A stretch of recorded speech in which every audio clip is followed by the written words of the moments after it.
안녕하세요. 뉴스반장입니다.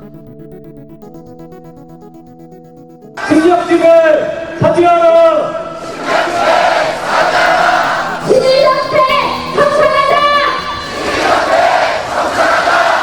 하진 군사협정 폐기하라! 국민의 힘으로 세역사를 쓰자!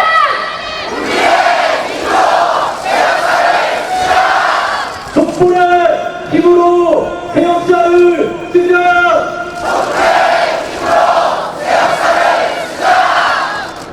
항성화 파도 시작!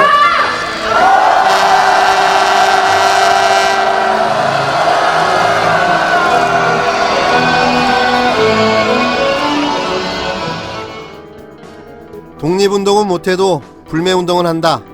대한민국이 일본으로부터 나라를 되찾은 지 74년이 되는 15일 서울 광화문 광장에 시민 10만여 명이 모여 이렇게 외쳤습니다.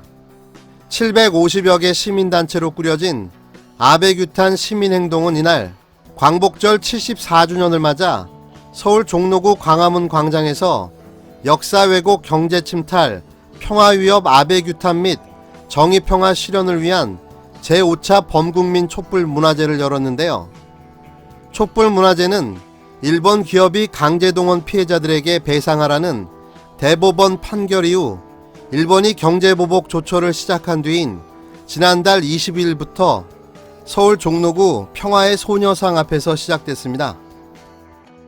이날은 광복 74주년을 맞아 광화문 광장으로 장소를 옮겼습니다.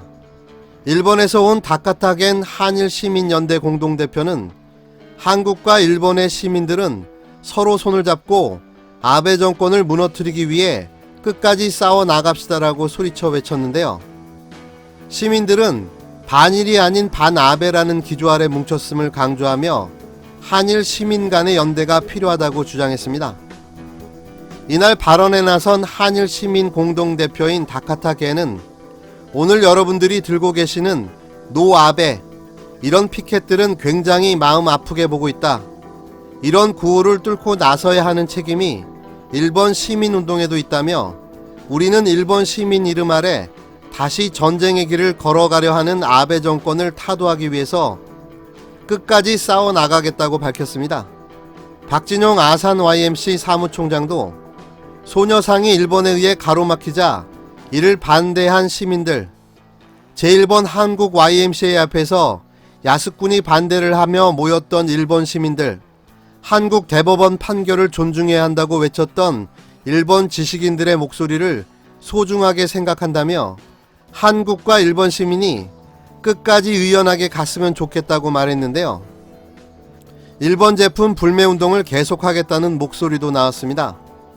24일 결혼을 앞두고 있다는 한 예비 신부는 이날 예비 남편과 함께 자유발언대에 나섰는데요. 결혼이 코앞인데도 결혼식 준비를 잠시 미루고 답답한 마음에 이 자리에 나왔다며 우리는 신혼살림도 일본사는 불매한다고 말하며 마침 우리가 결혼하는 24일에 우리 군사 기밀을 일본에 넘겨주는 지소미아 연장 여부가 결정되는 날이라고 한다. 지소미아를 폐기한다는 소식은 우리 결혼식의 최고의 선물이 될 것이라고 말했습니다. 노 아베라고 적힌 흰 티셔츠를 입고 참가한 대학생은 지난 1차 촛불 문화제 때부터 매주 참가했다며 과거사에 대해 진정으로 사과하기는커녕 경제 보복을 하는 일본에 불매운동으로 본때를 보여줘야 된다고 생각한다고 말했습니다. 날이 저물자 시민들은 일제히 LED 촛불에 불을 밝혔습니다. 시민들은 노 아베, 한일 군사정보보호협정 폐기하라, 강제징용 사죄하라는 등이 적힌 손편말을 들고 경제 침탈 규탄한다, 국민의힘으로 새 역사를 쓰자고 외쳤습니다. 2시간가량 이어진 집회가 끝난 뒤 시민들은 일본 대사관에서 서울시청까지 행진했는데요. 행진 대열은 일본 대사관 앞을 지나며 노 아베 사죄하라는 글을 초록 레이저를 쏘고 시민들은 일본 대사관을 향해 노 아베라고 외쳤습니다. 같은 날 광화문의 다른 한편에서는 전혀 다른 내용의 집회도 열렸습니다. 겉으로는 광복절을 기념한다는 명분을 내걸었지만 정작 빨갱이는 물러가라는 구호를 남발했는데요.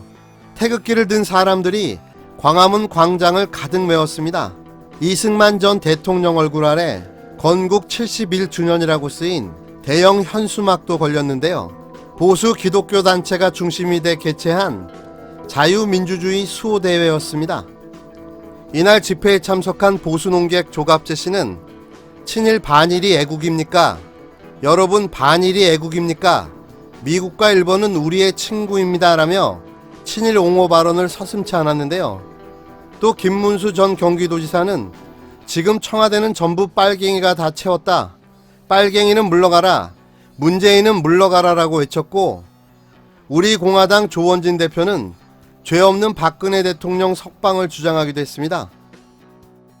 같은 하늘 아래 살고 있는 게 한없이 부끄럽습니다. 어떻게 이런 인간들이 국민을 대표하는 정치인으로 여지껏 정치를 할 수 있었던 건지, 왜 저런 인간들을 여지껏 그냥 방치만 하고 있었는지 한없이 부끄러워졌습니다. 이제는 정말 바로잡아야 할 때입니다.